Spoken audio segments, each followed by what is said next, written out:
گەشتەکەی دۆناڵد ترامپ بۆ کۆشکی سپی لە مانگی 6 ساڵی 2015ەوە دەستی پێکرد ئەوەش بە پەیامێکی ساناکە لە ئەنگرانی خۆشحاڵ کرد و گونجاو بوو لەگەڵ کەسایەتی خۆی.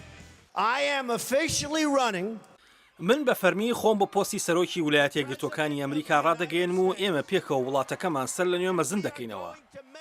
بربژارکردنی ترامپ هەر لە سەرەتاوە مشتومڕاوی بوو ناوبرا و بەڵێن دەدات ڕێوشێنی تند ئامێز لە دژی کۆچبەرانی نایاسایی بگرێتە بەر و لە سەرەتاوە پێشنیازی قەدەغی هاتنی مسلمانانی بۆ ئەمریکا کرد. دۆناڵد ترامپ کە لەلایەن نایارانی کۆماریەکان بەکەم تێیڕوانرا بەڵام ترامپ مۆرچێکی بۆ خۆی وەک سیاسەتمەدارێک لە دەرەوەی بازنەکە نەخشاند و توانی لە دەنگدانی بەرایی تێپەڕێت وەک ئەو مشتومڕوودی بەیتە سەختەی لەگەڵ جێب بوشی فەرمانڕەوای پێشویستانی فلۆریدا ئەنجامی دا.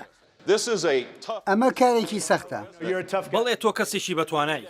ئێمە پێویستمان بە سەرۆکە بەڵام تۆ بە ڕەفتاری سوکایەتیکردن بۆ گەیشتن بە پۆستی سەرۆکایەتی هەرگیز نابیتە سەرۆکی ویلایەتە یەکگرتووەکانی ئەمریکا.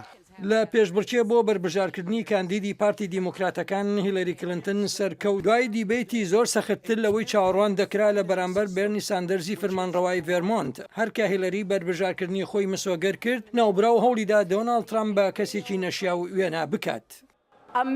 پیاوێک کە بتوانیت بە تویتێک تەفرەی بدەیت ئەو کەسە نییە کە ئێمە متمانەی بکەین و چەکی ئۆتۆمی لە دەستدا بێت. بەڵام لە شەوی هەڵبژارنەکەدا دۆناڵد ترامپ بە سەرکەوتنی جیهانی سەرسوڕماند ئەو سەرکەوتنا کە ژمارەیەکی کەم پێشبینیان بۆ دەکرد بەسەر هیلەریدا ئەزاڵ بێت. لە وتاری سەرکەوتنەکەیدا دۆناڵد ترامپ بە زارێکی ئاشتەوایی دووە. بە هەموو کۆماریەکان و دیموکراتەکان و سربەخۆکان لە سەرانسەری ئەم وڵاتەدا دەڵێم ئێستا کاتی ئەوەیە کە هەمومان هاودەنگ و یەکگرتوو بین. هاوکات هیلەریش داوای لە لایەنگرانی خۆی کرد ڕێز لە ئەنجامی دەنگدانەکە بگرن.